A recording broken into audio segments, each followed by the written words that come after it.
welcome back to the High Speed Garage podcast. This episode is brought to you by Contrast Printing for all your design, signage and apparel needs. Get into contact with Brad at Contrast Printing. What's been happening, boys? What did we get up to this week? Good afternoon. We've just been, it's been a pretty quiet week, actually. It's been, had a bit of a Engcon plumb up over at Revesby at another dealership, and that was an easy one. Loved it. We love the nice, easy jobs, eh? Oh, Nice, straightforward jobs. You'd love doing them. it was a good machine. Hitachis are a pretty good machine to work on. They're pretty easy, and I've done these Engcon plumb ups a fair bit. Engcon are the tilt rotators on the end of a machine. That's the best design they've had. They are the best thing. So company I work for does a lot of plumb ups like that. So yes, I've done a fair few of them. It was just the cream. It was a great day. Picked up some methanol for this weekend. Got let down by the person I was picking it up for. He decided that the boat wasn't ready to come up to the club day this weekend. Apart from that, yeah, just took the kids down the club day. No, I didn't take the kids down the club day this weekend. I took myself down the club day, gave them a hand in the bar, in the barbecue. I know we can get rid of that methanol too. Yeah, no, I've got somewhere for it to go. Yeah, I know where you can get rid of some. No, it's good, just good stuff. What did you get up there, Joel? Didn't do much at all. Bit of Any not good much at all. scenery at work? Yeah, I've been working under the Harbour Bridge actually. Oh, yeah? Oh, what It's a not good too spot bad. to be. They're finally pulling all the decks underneath. They put a new, I'd call it a new train line through, but it's like they went in sections of concrete pads with the tracks on top of them. Did that years ago. I think they started in 17 or 18. I can't remember now. Doing that, but so there's scaffold decks underneath the length of the train line underneath the Harbour Bridge, or underneath the walkways of where people walk. So the harbour side, I don't think there's nothing under it because you can't lift them off. And yeah, they're dropping them down, and we pick them up, put them into a thingo, and they just strip them and. Oh, so they drop them off the top with a gantry underneath, yeah. Lower things down to the lower deck. Lower to the ground. To the ground, right out. Whatever park it's called underneath Harbour Bridge on the southern side. Yeah. And yeah. On the southern side, is it? Yeah. Yeah, rightio. Okay. Yeah. Yeah, it's a pretty cruisy job. 2 lifts a day. Oh, beautiful spot to work though, with the bloody boats going past all the time. Yeah, it sucks for lunch, but it's cost me a fucking fortune. Yeah, it's not a cheap excursion to go and have a feed in the city. I'm pretty lucky. A lot of my work's in there around the harbour or, out on the coast, like Bondi, Coogee. I'm at Coogee this week, and it's nice view from the apartment I'm working in. But it sucks when you got to enjoy the view when you're at work. Can't enjoy the view just because you want to be there. You can't just sit down there with a beer. You've actually got to do some stuff. Yeah. Yeah, that's the struggle part, going for lunch. Like, not allowed a beer. Yep. Yeah. It's not often you walk into a pub or a nice restaurant without having a beer. Yeah. It's hard. It's hard to be in there and not go to a pub for lunch. Well, Yeah. you can go to a pub for lunch, but like even if you get seen, like if you have one of those the new zero alcohol beers, it's not the same. I'm not It's wasting my time. Yeah. No, it's definitely not the same as having a beer. Like you go and have a beer, you want an actual real beer. It's hard. Those zero ones are no good. It's hard to just go to the pub while I'm at work anyway. I work for myself, so I try to rush to get stuff done, but then because it's so far away from where I live, I've got to kind of rush home to get the kids from school anyway, so I don't really get a chance to do that. I swear to myself every year during summer, I'm taking me swimmers and towels and everything with me every day to work, working northern beaches and all that sort of stuff. And as soon as I'm finished work, I'm going for a swim. But it never happens because if I finish at 1 o'clock, I have to go straight home basically, because by the time I get home, I've got to pick the kids up from school. I'd have to finish at 11:30 or midday at the latest to go and have a little hour swim. Yeah, you finish that early. You're not making enough money anyway. That's the other thing. Yeah, especially working for yourself. There's no holidays, none of that. You work, you get paid, and that's it. Yeah. Went for a little ride this week too on Sunday. Only a little short one. Just a little lap to do something. You'd Yeah. be keen on a set of tyres soon, wouldn't you? Doing a fair bit of Nah. riding, that's pretty cool. Nah. It's a lot better honestly, wearing them out than drying them out, sitting in the shed doing nothing. It's not too bad. I spend a lot of time on the side of me tyre, even when I'm going straight. People probably think I'm a fuckwit because it looks like I'm warming up my tyres to go to the MotoGP race, but I don't know. I just like wearing out the sides of the tyres as well as the middle. What I do, I was like, I'll warm my tyres up. Yeah, what's You the like point? Just riding going it. straight. That's how it is. Yeah, I love it. I was No, practicing. that's probably why we got so many difference in Ks when we go, I've done this many Ks. Yeah. Yeah. Both mine and Joel's odometers over like a 200k ride. He's done like 210 and I've done 200. Probably because there's lots of zigzags going on. I was out practicing me monos too, and I was trying to convince Joel to try and pop the front wheel up on the Harley. I've never had the confidence to do wheelies on a motorbike. I always feel like I'm going to stack it. I did not have the confidence in the Harley. It's way too heavy. Yeah, I reckon it'd be harder with a Harley. They're longer and. I don't mind. I don't mind having a little crack at it. I don't like it too much on my road bike because it's sort of nice and new, and I don't want to damage it. On my dirt bike, I couldn't give two shits. I flipped it heaps of times. It's funny when I was beside you, you flipped it at Dargle. Yeah, I really fucked that one up because I wasn't covering my back brake anyway, and for some stupid reason I pulled the clutch in, Oh, and then it just straight over balance backwards. point, yeah. Snapped me bud guard, bent it right up and around. But your dirt bike, it doesn't really matter if you damage that thing. It gets scratched and shit anyway. I'm always crashing that thing anyways. But yeah, the road bike, it's nice and new and shiny, and I just don't want to break it. I'm not worried about hurting myself. I'm more worried about hurting the bike. And all the parts are more expensive on that sort of thing. Yeah, they would be. Especially being what is it, a European, not a European? Yeah, Italian. Yeah. Yeah, and it's new model, so 2024 model. So anyway, we did a little lap on those and Watch the footy. yeah, watch the footy. Called into the Trop to watch the first game of the NRL. Was it all over in America, or is there some over Just here? two games. Yeah, just so there was 4 games in Vegas, but that's so 2 of them were NRL, 2 of them were one was an English game, the Wigan Warriors versus the Warrington Wolves. That sounds familiar.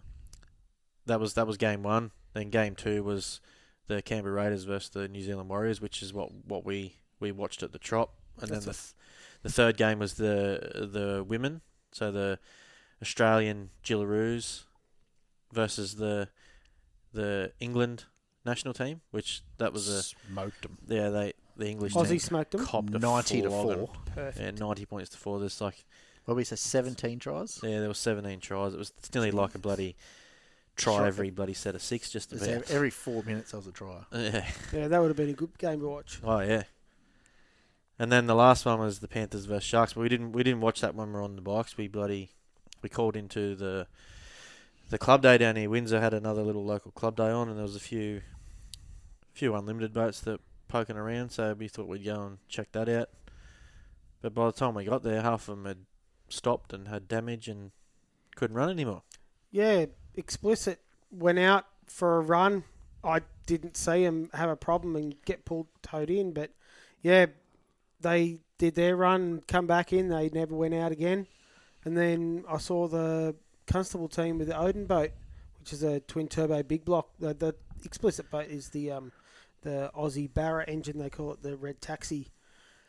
And the Odin boat is a big 21 foot child's play with a twin turbo big block in it. And yeah, I heard they had a couple of issues as well, so they had to pull out. Yeah, chatting to Tony. Tony Hearn with the Explicit boat. And he said they think they've spun bearings in it. Oh, bloody hell. And there's Yeah, a heap of but metal in the filter. It was an oil pressure issue, so Mm. yeah, they're not too sure. They won't know until they pull it apart. But yeah, that's what they're sort of looking towards. That's looking a lot more flash now. They've got pretty nice looking bloody coils and rocker covers on there now.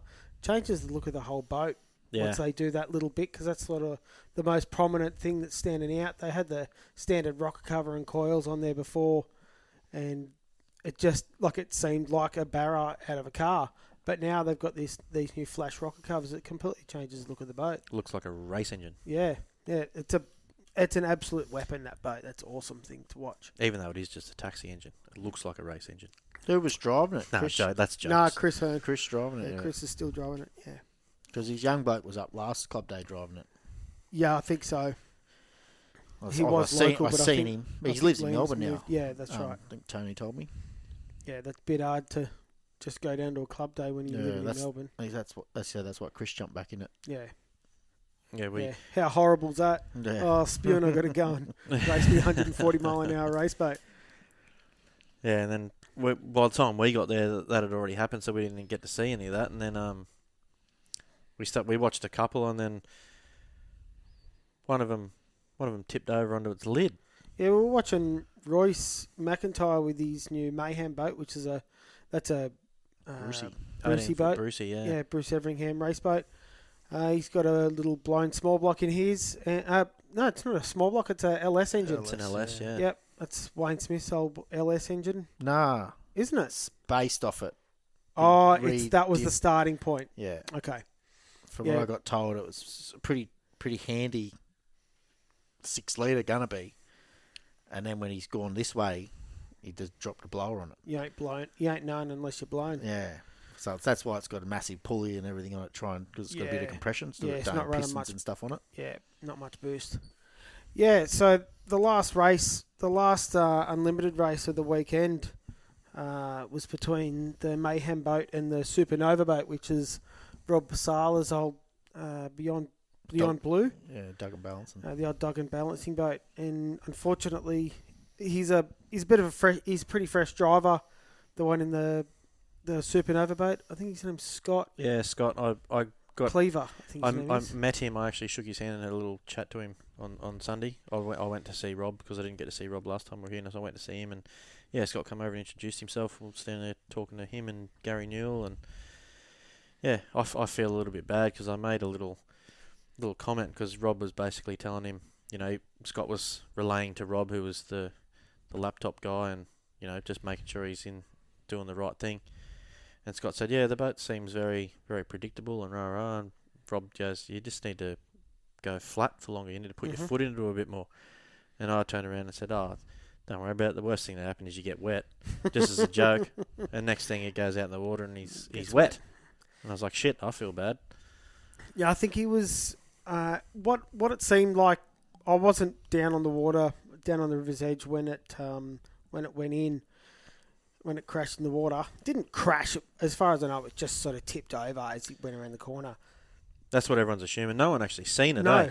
because the problem was the Mayhem boat was up at the creek end turnbuoy at Windsor, Where the crowd all is. and Popping and farting. it was popping coming into the corner, so everyone was looking at that, and then all of a sudden the rescue crew's screaming down the river to go to the other end turnbuoy down near the bridge. You look back and there's just the boat floating upside Yeah, there's down. a big purple deck standing up in the air. It's not the first time that's No, rolled that's over that's either. happened. Yeah. Yeah, Rob was on the radios and he didn't even see it.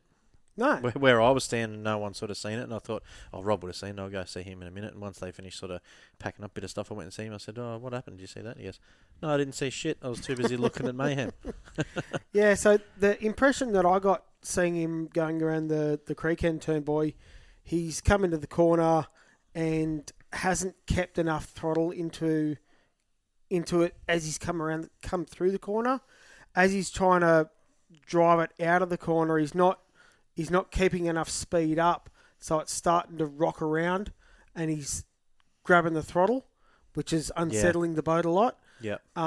Where with these things that thing's got about 2,000. Yeah. That's got a lot of horsepower in that boat, and if you don't respect it, it's going to bite you, and it bit Scott. And that is in no way putting shit on Scott because he's learning how to drive. But Yeah, that's exactly why he's there. yeah, that's exactly why you do club days. But unfortunately, he's come through the corner and it's unsettled it and gone. I'm guessing it's done exactly what it was going to do at the earlier corner, and just tipped itself over. Yeah, that's what we all sort of assumed. It's unfortunate seeing race boats get wet because back in the day it used to be just everything was mechanical. There was no computers or anything in the boats, but now that thing's got a complete computer system in it with a dash, computers, like ECUs, sensors, everything. You can come out of that not too bad. Yeah, but that's extra effort when they're already from Scott's from up at Bundaberg, Harvey Bay. Yeah. Rob's from down in Melbourne. and that's a Sunday afternoon. They've got to then get that thing cleaned up. Yeah, I talked to Rob about that. I said, when are you going? He said, I'm supposed to be leaving at 8 o'clock, but that's probably not happening now. It's about 6 hour operation to Yeah, turn it around. yeah, it's a lot of work, and that's not what you want to do when you're trying to introduce someone new to a class, Yeah. and then they've got to do all that work. Yeah, I know boat racing takes work, but yeah, you don't want them to experience that sort of effort early in their career. They'll get a handle on it and it'll be all good. He'll be fine. Yeah. In the end, he'll be perfectly fine. But yeah, just disappointing. Is that when the club day pretty much ended? Me and Joel sort of left after that. Yeah, I think there was a 85 and a 95 race after that, but that was where it pulled up. I thought they would have packed up because that was 3 o'clock-ish, I suppose.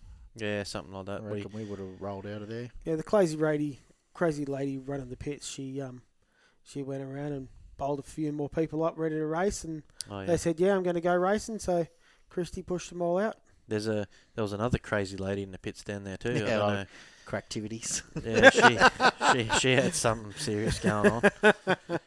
Yeah, she told us about 10 times that this was the first time she'd been at a race meeting, and they're going so fast. You spoke to her? Oh, I didn't have a chat to her. I just we didn't. I noticed her. She tried to talk to Joel as we got getting on the bikes. She come up and I heard what she said. I don't know whether Joel did, but I heard her say, "Oh, did you see the purple boat sink?"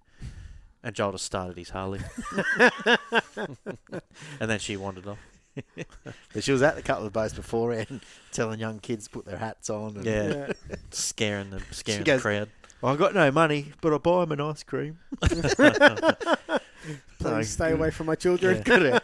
Yeah. No, I'm pretty quick to go, yoink, back in the transporter. Yeah. Yeah, so after that we rode to the pub again and ended up watching the last game of footy, the Sharks versus the Penrith Panthers. That's a good game. Yeah, it was a pretty good game. It was Who a bit won? the Panthers won. Yeah. Very good. It was I think it was because there was 4 games all on the same day, and we're trying to they're trying to crack the US market. And I think 4 games is probably a little too many. I wouldn't be surprised if the NRL drop a game for next year and go down to 3 games, because half the crowd was sort of gone in the stadium by the last game. Well, you can run a full day on just one game, let alone maybe like a feeder game. You need 2 games, yeah. A feeder game maybe, but it's a proper full day, like at the footy, and people's attention spans just aren't that big, That's right. and especially they would have been following the whitewash. Yeah, pretty try every 2 minutes sort of thing, following that game, and they probably would have got bored with that and then left. But yeah, I would bet money that the NRL drop a game next year and just have 3 games, I reckon, to try and keep the crowd hanging around. Yeah, you got to keep them just long enough for them to be wanting a little bit more. Yeah, but not when they get to the point where they're going, "Oh, I'm going home." The sad part is I reckon they'll probably end up dropping the women's game. Yeah, okay. Because it's a good idea to keep the English fans coming over. Yeah. So anyway, we'll see how that goes. We got into a big hitter tipping started this week. So we started in round 1. Everyone. Yeah, I'm actually interested to see how that went. Everyone went put their sensational tips for in. everyone else but me. Well, everyone else hasn't even played. No, everyone hasn't played a game. Played the game yet, because we weren't silly enough to choose the bloody Vegas teams that were playing. Where Joel chose the Warriors First round, and they got beat. So Joel's out straight up. Good donation with 50. So you lost your money. But that happens every year. Pretty much every time, doesn't it? Nah, Joel's curse, isn't it the thing? it is. It is the thing. You wait till next go. I'm going to be the last. I'm going to be there. I'm going to be there. No, I'm going to wait the last person to pick a team and see how many I can wipe out. Yeah. Most of us this week took the Storm. Storm playing the Eels is pretty much a sure thing, so we all sort of jumped on that. There's a couple of people that took the Broncos and a couple of people that took Manly. There's a few other single ones there, the Bulldogs, the Dolphins and the Knights. They all got chosen as well as winners, so next weekend we'll see how they go, and we'll let you know who's still in and who's out. What did we end up with? 17. 17 of yeah, us? 17. We've got 17 players so far. So, and when this one ends, if someone that's listening wants to get involved, just let us know. And when this one ends, you know, we can, if you want to play and have your turn, we can add you to the spreadsheet and give you the bank details. You can transfer your money and you can get in and play too. Send your tips through to me and I'll put them on the spreadsheet. Yeah, Just as fast as I do. yeah. It's pretty hard to do worse than Joel. Yeah, you've got to be out before you start. Don't put your tips in. Yeah.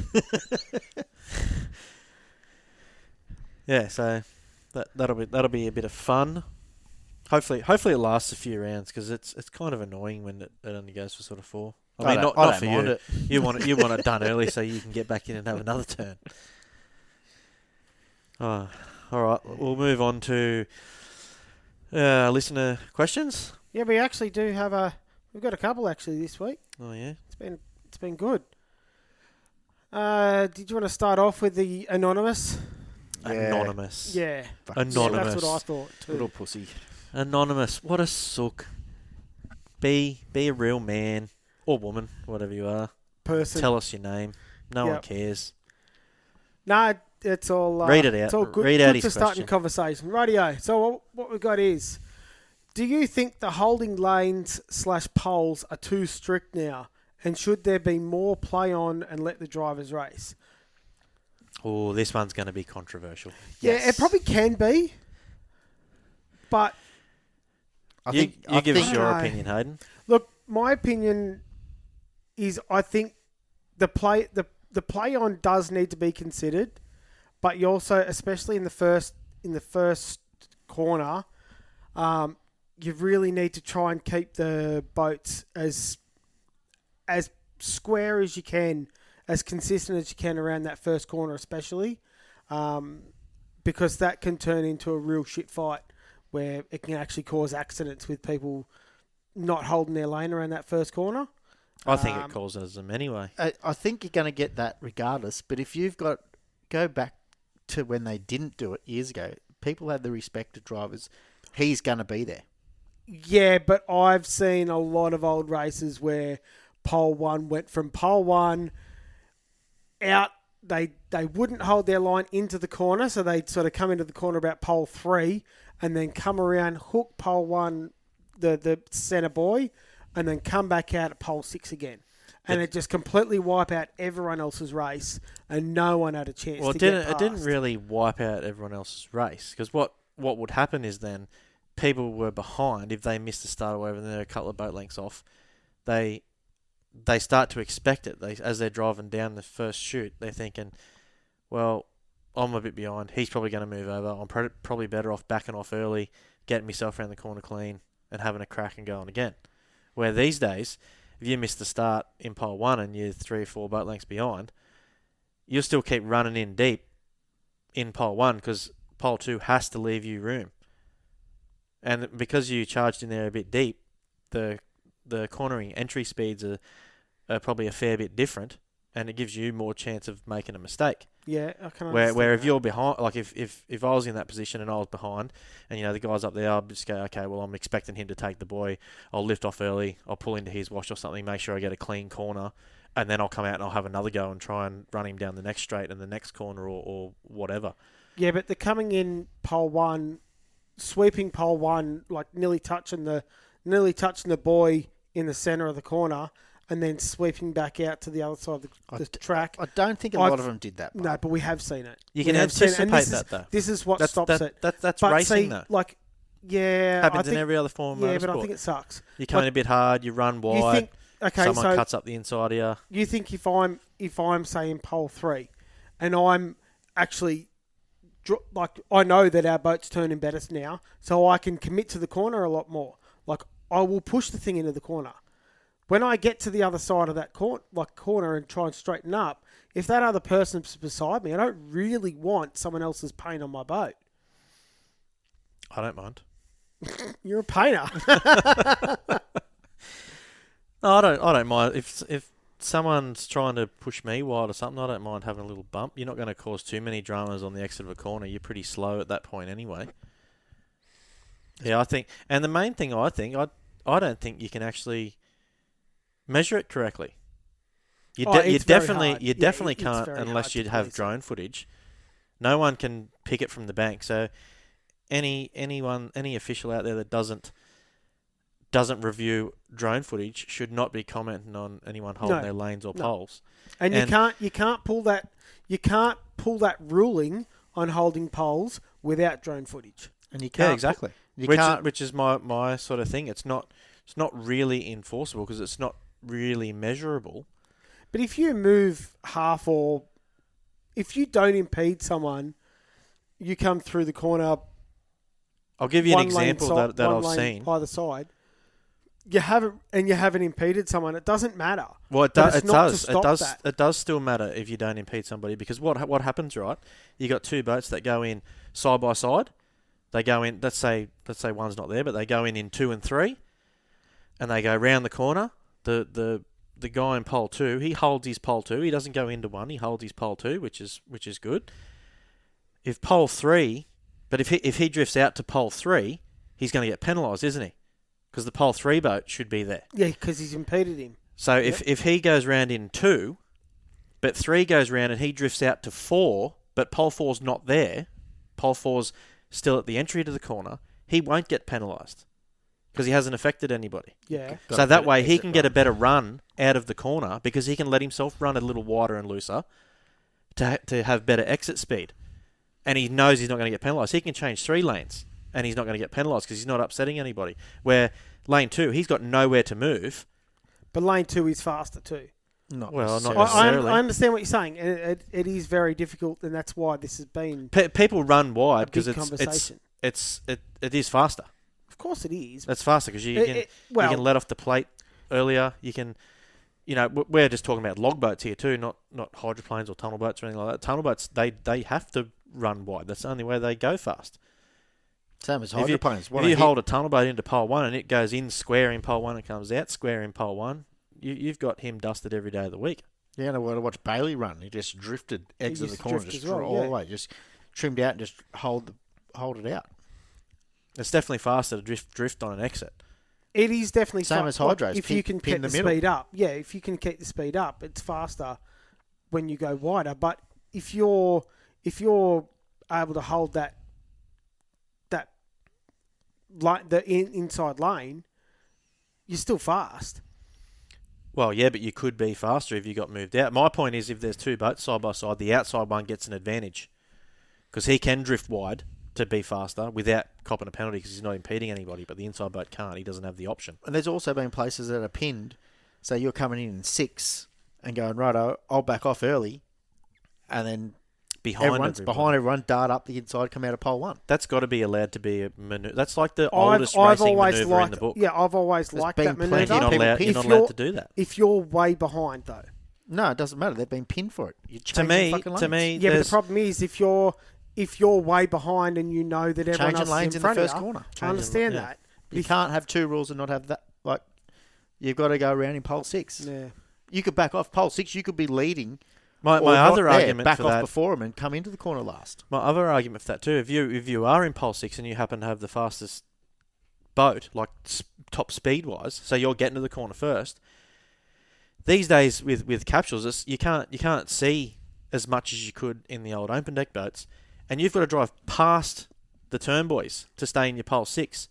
And when you're there first, you can't really judge where your lane is. You're that far out, and you can't see the boys because you've just driven past them.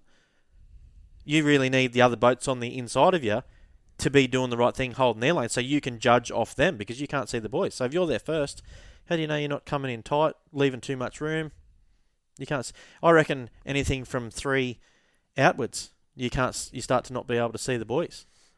The problem is how do you go the other way around? How do you make it fair the other way around without causing accidents? You're going to have accidents. Well, you just the two boat lengths you can change lanes. They all argue that it's not safe. Everyone's got a radio. I don't see why it's not safe. Why is it not safe down the first chute, but it's safe up the second chute? less boats going into the one corner Well, not necessarily. most of the time.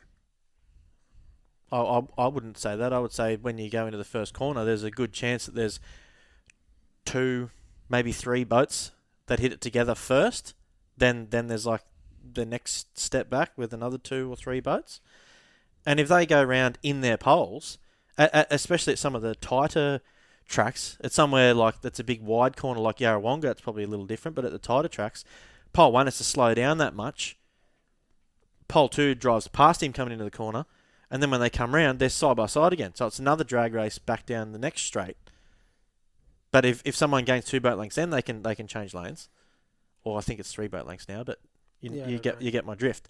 If I don't care if it's not 3 boat lengths, make it 20 boat lengths. Whatever it is, there's a safe distance that you can change lanes.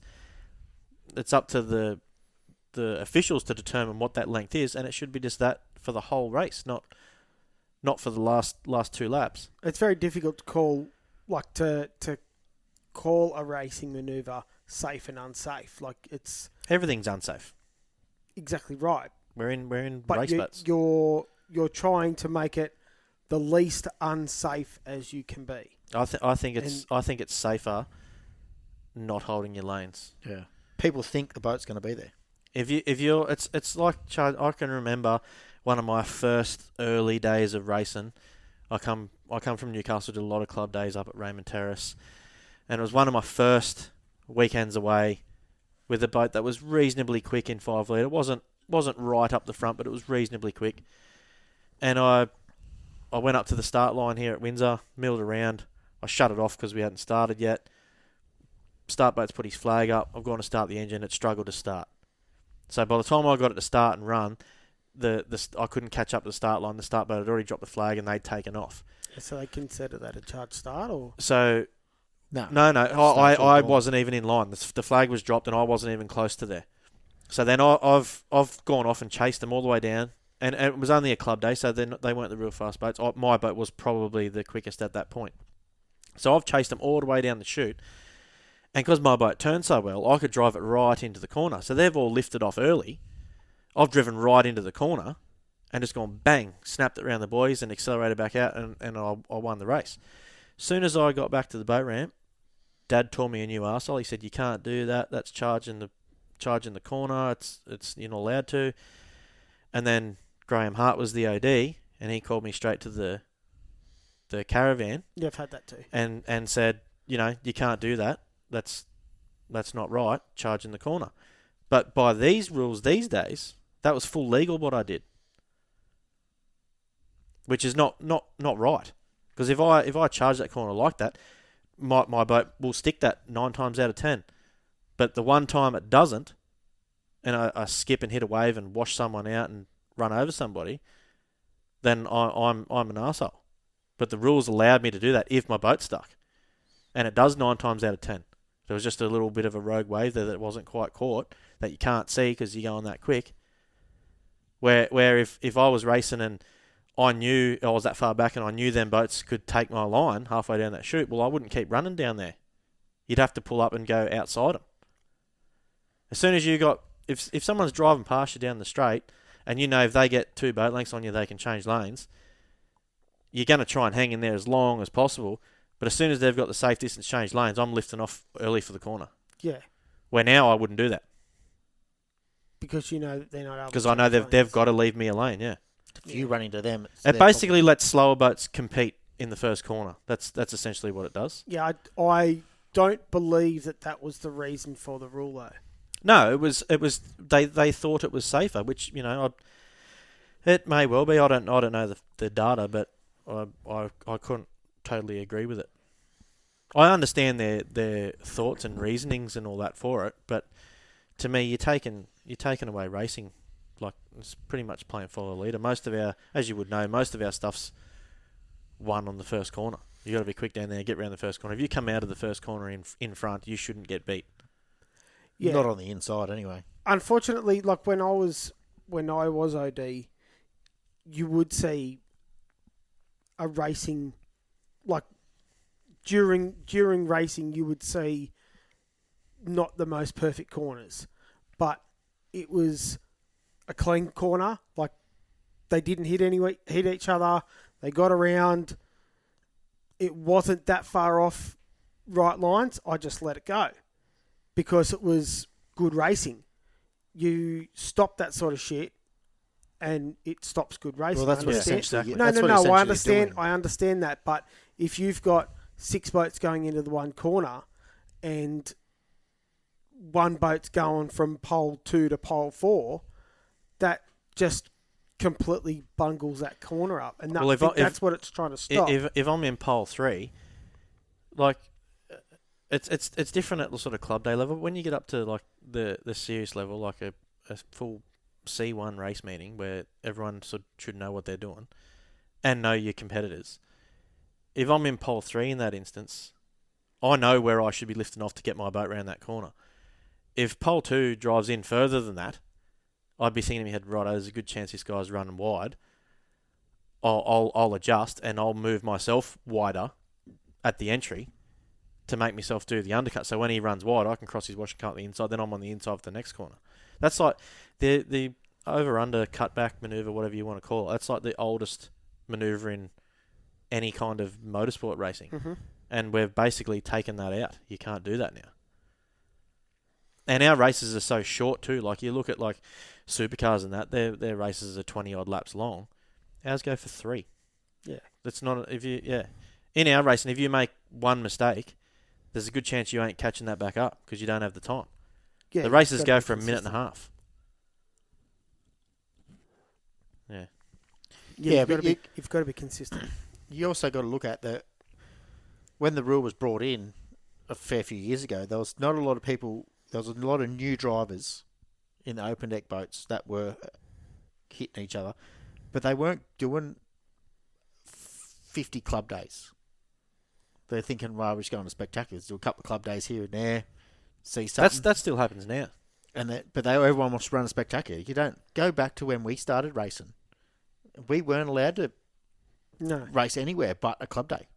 And when we first started, we weren't allowed to do more than 5,000. Yeah, we weren't even allowed to go flat out. Mm-hmm. And we learnt to drive around at handicaps and keep going. Right, now you can do a scratch race and then you learn to drive. People need to go back to club days, learn to drive, and respect a driver that's going to be beside you. Yeah, I've always said the club days are the best way to learn.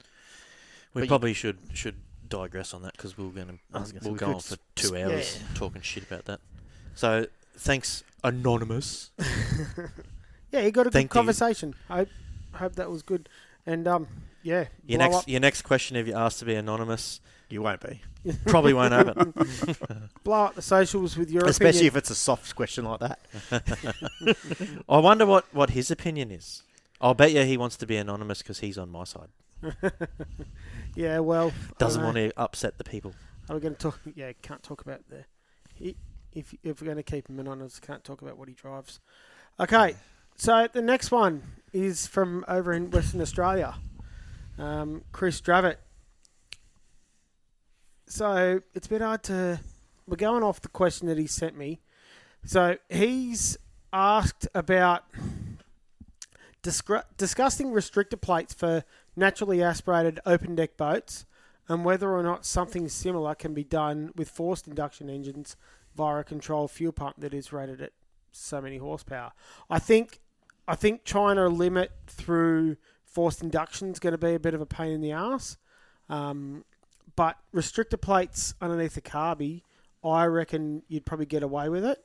It's the same as what NASCAR has always done. Oh, not now because they're different restrictions. They still restrict them anyway. Yeah, but they're EFI. We're still restricting your size of your air. Yeah, I know. But if you're trying to talk about getting whatever engine you've got, and as long as you put the restrictor on there, you're restricting the airflow. Your engine can only pump so much airflow, and if you shrink that up, well, it struggles to pump the air. But there is like anything, if there's rules, there's ways around things.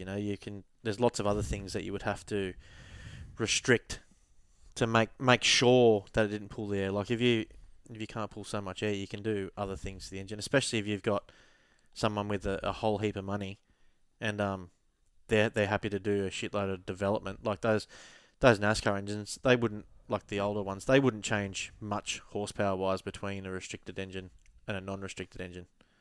It would, but not a great deal, because they would work on those engines to get every last little tenth out of it to make that last little bit of air get as much as possible. And it's like and anything. those And the more, manifolds are they're pretty tricked up manifolds. Yeah. too. The more restrictions you put on it, the more money they're going to spend to get yeah, around that's it. exactly right. And Yeah. any class that's got a shitload of rules will cost more money. Yeah, I think the basis of this class is Brett Howe has put it up onto Australian Speedboat Community on Facebook, and it's only at discussion. I don't know how far this has gotten. I don't think it'll go that far. Well, we'll see, but a few people are probably starting to look at wanting, now that the 105 rule has gone. They had it with the Pro Stock. Pro Stock Well, Pro Stock ran for years and years and years. wasn't far off that, and it just dwindled off because it cost too much money. Well, yeah. They were making heads flow 20 times better than what they ever can, and it wasn't going back to just dropping a set of cast iron heads on it and whatever else you put on top. The class was really flow good and when it was at its What it was meant to be run yeah, at a small thing. Same as the 105 class. And they started throwing big blocks in everything. Yeah. It was just meant to be a 6-litre class coming back into it. Yep. As soon as you start restricting everything, it just goes... That's why speed bracket classes work well. It did work pretty well when we were running Gen 3. The speed class was great. Like we had I can't even remember what it was. It was probably $12,000 engine in a boat that cost the family 15 maybe. So you look at it, 25 grand, maybe 30 on a good trailer, and you had a really good boat. First year, Matt went and drove that to beat the bloke beside me in the Australian title. As it Tara. Yeah. Yeah, that was at Taree. I think Because me pit yeah, I crew think forgot Nieto to top it stuffed up up. with fuel. that doesn't matter. No, I'm blaming the pit crew. Yeah. Yeah, Brennan was playing with that one. Oh, was it? I'm sure of it. It was the only race I lost all weekend. We were pretty proud of it though. That we built that as a family, and it went out there and it was competitive in the Australian title. And even It was a still bit when it kept on controversial, me going- racing in that race. Yeah, I know, but it wasn't like it was a big deal. You going in and blowing the doors off everyone. It was a pretty fresh boat trying to Some do some laps. people didn't like it. Yeah, I know. I didn't 'Cause like it that was either the- because it had a capsule, but Yeah. it wasn't because you were racing with us. I just didn't like the introduction of capsules into an open deck class because the class was designed for open deck boats to get off the water. There's more than enough capsule classes, but this was Well, not at that meeting. no. That's why Yeah. Mick got to go in it. Yeah. Anyway, capsule versus That's another open deck one. rule. There's a reason. Look, there's a that's reason another why we're discussion. racing in a boat with a capsule, and I've been offered multiple times, even just on the weekend, I was offered a drive of an open deck boat, and I've always said since I watched my little brother nearly get run over at Dargle, that was when I said we're done. We're not racing an open deck boat ever again. I'm not against capsules at all, but I don't think capsules and open deck boats should be driving against each other. Anyway, that's way past the conversation we were Get back to having. the question. Yeah, so the conversation was about the Gen 3 engine. It was a pretty basic thing, and it was doing 105 mile an hour, and it wasn't costing much money. And you were just filling it up with fuel at the servo. Like, Yeah. it wasn't a big dollar engine. It's cheap because there's no rules to that class. But then the more people that came in and said, okay, well, I want to spend another $5,000 on my engine to Well, make it a little bit better than what they've got. They Make want to it do a- 105, 50 metres out of the corner. Yeah, That's make right. a little lightweight bottom ends up, revs up That's quick. right. And all the, yeah, Yeah, that's so that's the it's just- same. It's Any just class, the no matter progression what you try of to the do. class just kept on going and going. Yeah, And now we're at this humongous beast, and all of a sudden they've said, well, this has to stop. So the class has just evolved past what it could handle. I Yeah. think that too, because of the people that don't learn to drive and run into each other and don't respect the corner when someone should Yeah. be there. Yeah. If you respect someone's there, not go, that's my lane. No, it's not your lane. That Yeah. boat was going to be there. If you don't respect him, you're going to run into him. Mm. And that's what it comes down to. People not learning to drive through club days and just going out, I want to be races spectacular. Driving standards. Well, I Yeah. can't talk about myself because I've done a little learning too, but driving standards needs to be started at club days. I think it should even change from 2 signatures, race 2 club days, and you can go and race the top of the class. Yeah, you should Go and do 12 months at a club Yeah, days. you should have to or do 2 more. years. It's pretty easy to make a boat look okay to get a signature. Well, Yeah. the rules don't even say that you've got to go out there and You got to make the starter's And- flag and drive around it, Yeah. whatever it is. you don't actually have to be Well, driving technically- 100%. Technically, you have to compete in 4 events over Meetings. 2 race meetings. That's it. So an event, I think they've changed it all just recently because it got pushed around. But an event, technically in the book, can be a display. Yeah.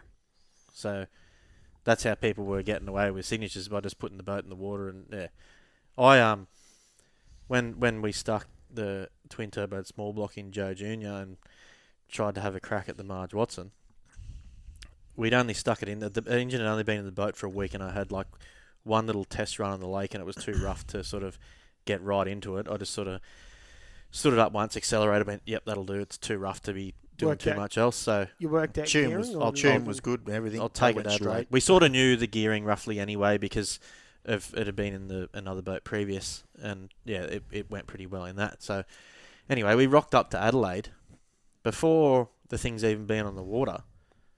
The officials there have told me that I've got to go out and do 3 solid laps and show that the boat is any good.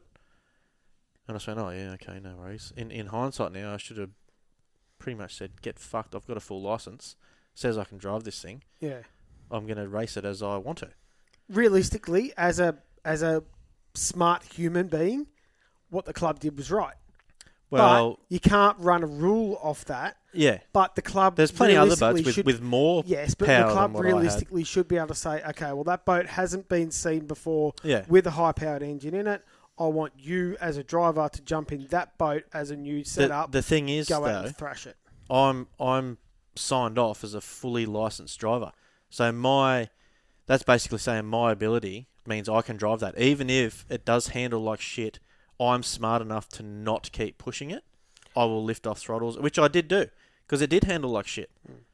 And I was on and off the throttle, and we went through like 4 propellers in testing on the Friday to try and find something that worked. In the end, we couldn't get one to work, but it never looked super untidy in testing at Adelaide. You know, it'd climb a little bit on its tail, and I'd lift off the throttle and whatever else, but it never looked super untidy. And after like 4 runs trying 14 propellers, they still said you need to go out and do 3 solid laps, otherwise we're not letting you run. So eventually, we just knocked all the boost out of it, and I went out there and I did three laps. They weren't at full throttle. They know that it wasn't at full throttle because they come and see me afterwards. Goes, well, that's a nice way of doing it. But then they let me race. So what was the point of stopping me to start when they know I wasn't even on full throttle with no boost in it? I could put the boost straight back in and go out the next. I didn't because I'm not that stupid. Well, your old man wouldn't let you. But I could have put the boost straight back into it and went out there and made it all untidy again in the first race. Well, Was that Adelaide? That was Adelaide. Yeah, in their defence, if The you went wing on out from there that. and was completely horrible, then they would have been able to say no. But If- you were actually able to show restraint. Maybe that's what they were chasing. Make sure that you did show restraint. Well, No, it doesn't matter. They didn't. Yeah, I know what you're saying. You But should, they you should tell have went, me no, if you didn't. if you're OD, if you tell me if you're OD They made you Brett see- Shepherd do the same thing with what? with Unleashed because the last time they'd seen it run, it was a little untidy and it rocked going down the straight. You know, I don't really. If people have got full license, if they've rocked up to your event with a full license, who are can't- you You can't question to it. say, oh, you've got to go out and prove to us that you can drive it? Why didn't everybody else have to do it then? Look, it's clearly a grey area. There's But some other I- boats that like- out there that are probably a shitload worse than ours. They don't even get looked at. Well, they should be. I know they should be. Anyway, I probably got a bit agitated there and we've wandered off topic again. Fix, But that's good. fix that. Fine. Fix that with a wing too. Yeah, well, we did fix it with a wing. All we did from having a poor handling boat at Adelaide to go into Melton a couple of months later, all we did was bang a wing on it. That was it. I still didn't put any boost back in it. Left all the boost out, but because it still wouldn't handle with all the boost. I was just going till I could feel it start to get out of shape. I'd lift off the throttle, let the boat settle, hit it again, and then that's how I raced it. And it obviously still went faster because I run second in the door one to Brent Lewis, who was winning everything at that time. Yeah. And then all we did to make it handle was just bang the wing on it, give it a little test run up home up at Tomago, and straight away it was heaps better. Hold it flat the whole straight, no dramas.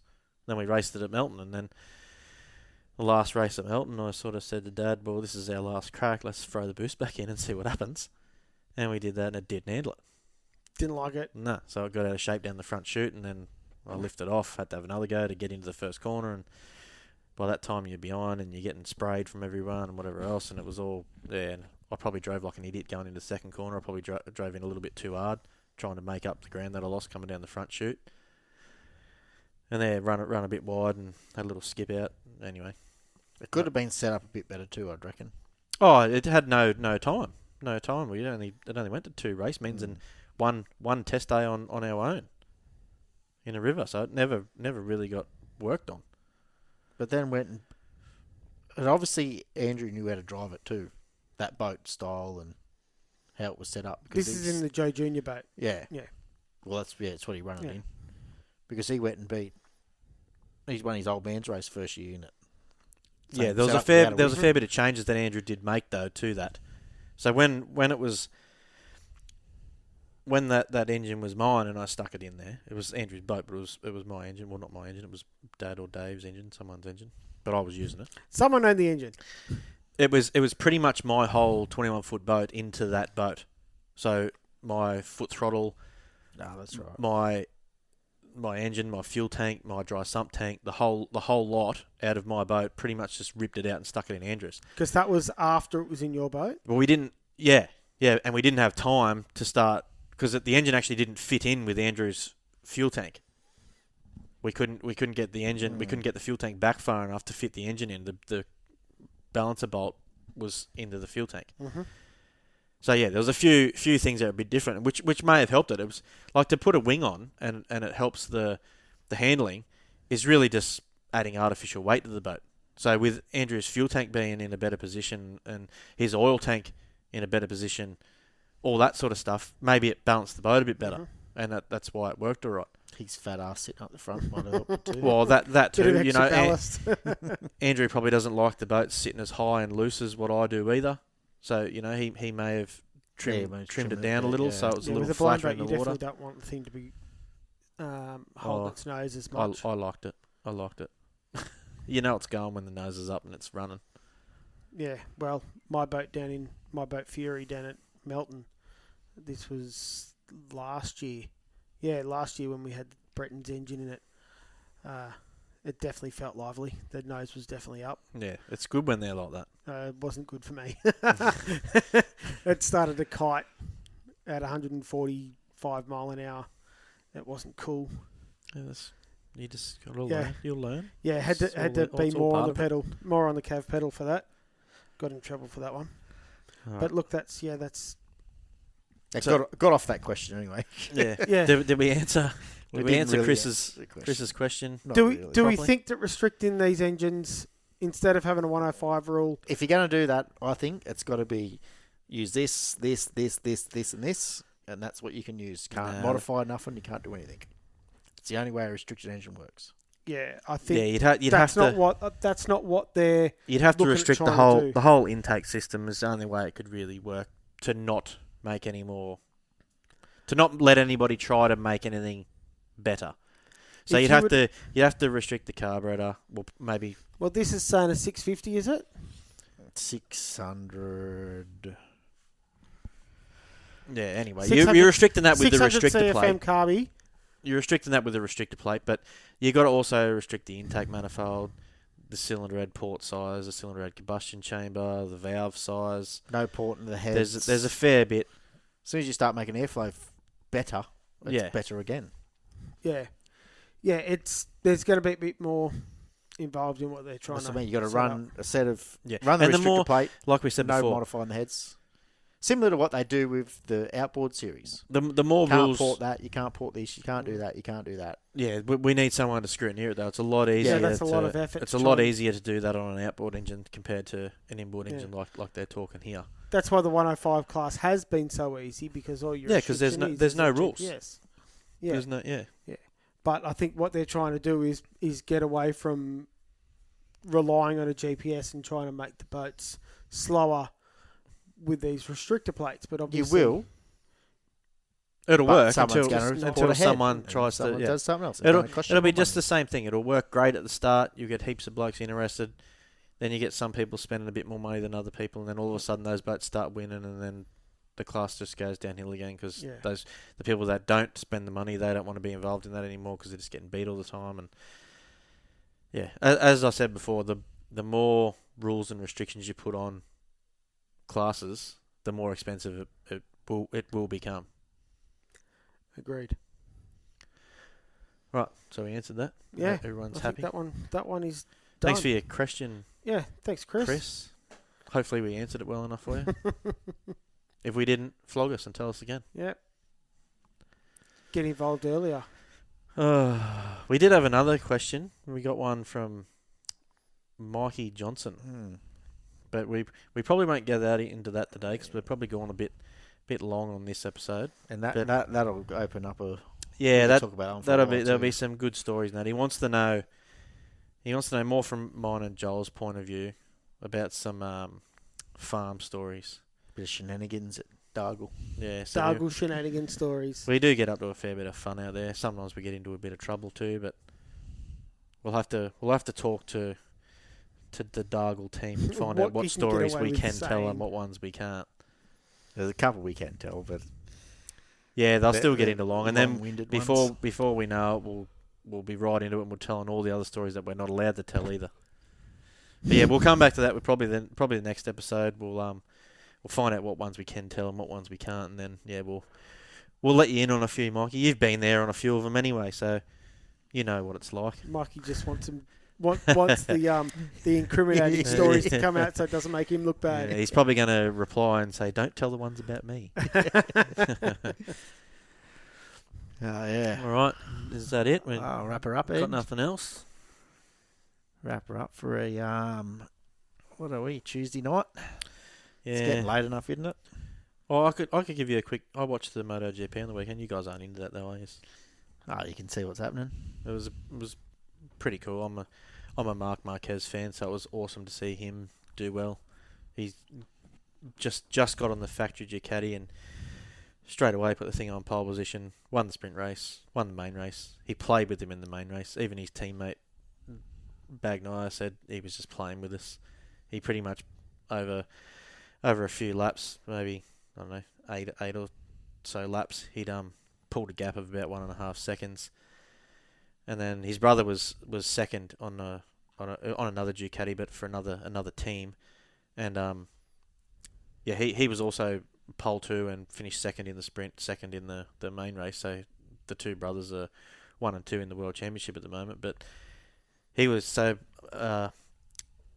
Alex was behind Mark, and Mark's pulled up, come out of one corner, and everyone sort of shit themselves and thought, oh fuck, something's gone wrong with the bike and whatever else, and Alex has gone past him, and then Mark's just got back into it, and they're like, oh well, there's not really much wrong with the bike. So then he just followed Alex for pretty much the whole race, and then with about 4 laps to go, he just went past him and pulled nearly 2 seconds on him in the last 4 laps. Holy fuck! So he was just mucking around with him. But he's a good rider. He's won a shitload of world championships. I think he's up to, I think it's like 8 total. I think it's like 6 MotoGP ones. Yeah, but that just makes A everyone 125 one silly. and a 250 one, or Moto 2, Moto 3. You can do And 2 seconds in that. Yeah, absolutely. Well, he won all his championships on the Honda, and then the Honda started to go bad and wasn't really fast enough. And last year was his first year out of Honda, and I think he ended up 3rd or 4th in the World Championship on a second-rate Ducati. Like, it's another team, wasn't the factory team, and it was like the previous year's bike, so he didn't have all the latest mods, and he still run like 3rd in the championship. But this year, he's off to a good start, and pretty much showing everyone who's boss. Bagnaia, who was the World Championship winner 2 years ago, he finished third in the sprint race and the main race. The Aussie boy Miller, he crashed out of the sprint race. He must have had a little brain fade. He was running about 6th, which was pretty good considering he's on a Yamaha. It's the top Yamaha, and it's not even the factory Yamaha team. So yeah, he crashed out of the sprint race, which sucked. But is he just overriding or? No, I don't think so. I think he might have just made a little mistake. He didn't crash out of the main race. I think he finished 7th or 8th, maybe might have been 6th. Maybe let's call it 7th in the main race, which was the top Yamaha still. So Fabio Quartararo's in the factory Yamaha team, and he's won a world championship before too on the Yamaha, and he's still down the list. So yeah, Miller's obviously doing something alright on the Yamaha. That's good.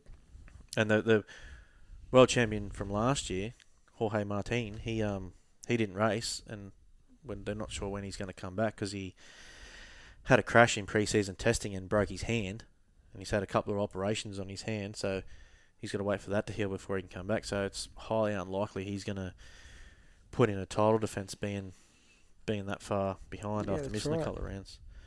But it was pretty cool to see. There's a new guy. Well, he's not new. He's just a rookie to MotoGP. He was in Moto2 last year.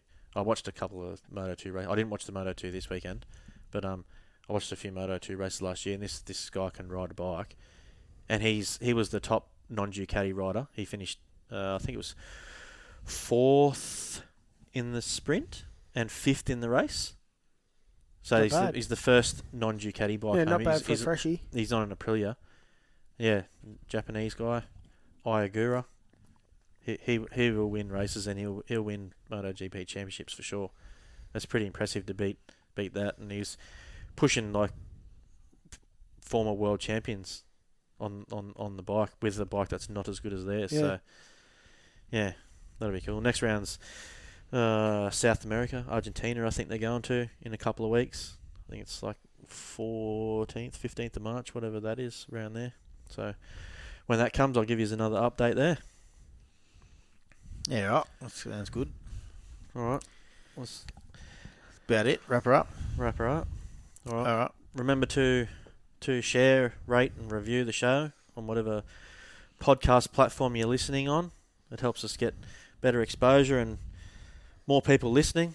The more people we have listening, the better guests we can get on and the better content we can provide. So please share, rate, review, do all that stuff on Spotify, and also like the High Speed Garage Facebook and Instagram pages so you can get all our latest updates and plans for what's coming up next.